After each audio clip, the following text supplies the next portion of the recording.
I'm Claire Richardson. Thank you so much for joining us. The Rafah border crossing between Egypt and Gaza has reopened for humanitarian aid, and vehicles are entering the Palestinian territory with vital supplies. Now, this footage is from the Egyptian side of the Rafah crossing, which is the only entry point into the territory from outside Israel. The crossing has reopened in the past hour, and a humanitarian aid convoy has reportedly entered into Gaza carrying food, water, and medicine. Foreigners who've been waiting to leave the enclave have also gathered at the border. It is not known how long the crossing will remain open. Let's speak to journalist Karim Al-Gohari from Cairo. Karim, the Rafah border crossing has been reopened. Can you tell us what this will mean for vital aid reaching people in Gaza?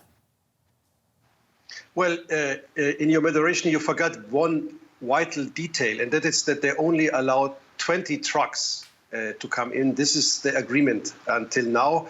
It seems like the trucks already entered on the other side, are now unloaded with forklifters onto smaller trucks within the Gaza Strip to then be distributed. But we're talking here about 20 trucks for 2.3 million people.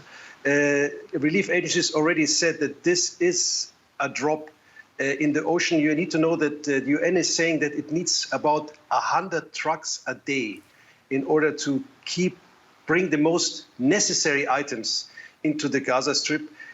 Before the war, there was already an Israeli blockade, a limited blockade, where there were 450 trucks coming every day to Gaza. So just you understand the relationship of 20 trucks. This is why now the moment the first 20 trucks entered, the discussion started that, of course, there needs to be a more sustainable and bigger amount of aid that's coming in. As you mentioned, there's hundreds of trucks waiting on the other side of the Egyptian side in order to enter.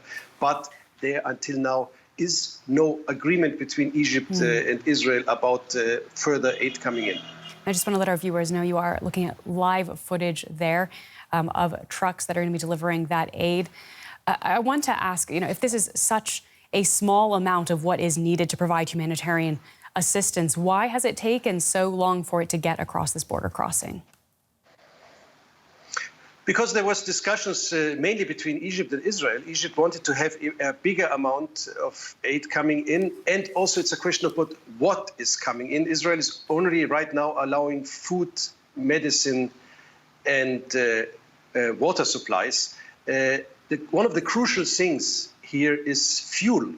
Give you an example. In order to run the water pumps in Gaza, in order for water to come to the houses, that needs fuel. Right now we have a situation like in average a human being needs about 100 liters of water a day for its normal needs of drinking, cooking, sanitation, hygiene.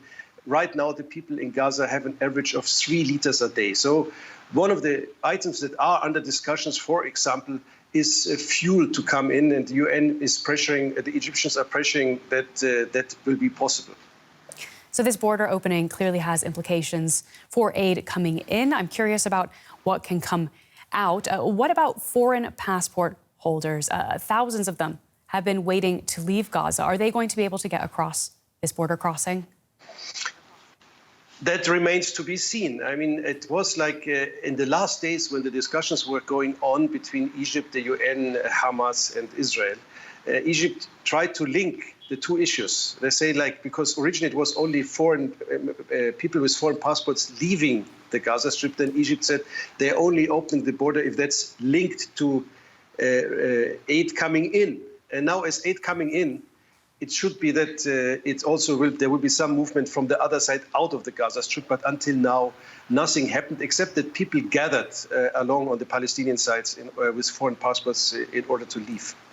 Well, thank you so much for bringing us up to speed with the latest there. That is Karim Al-Gohari, a journalist reporting from Egypt's capital, Cairo. You're welcome.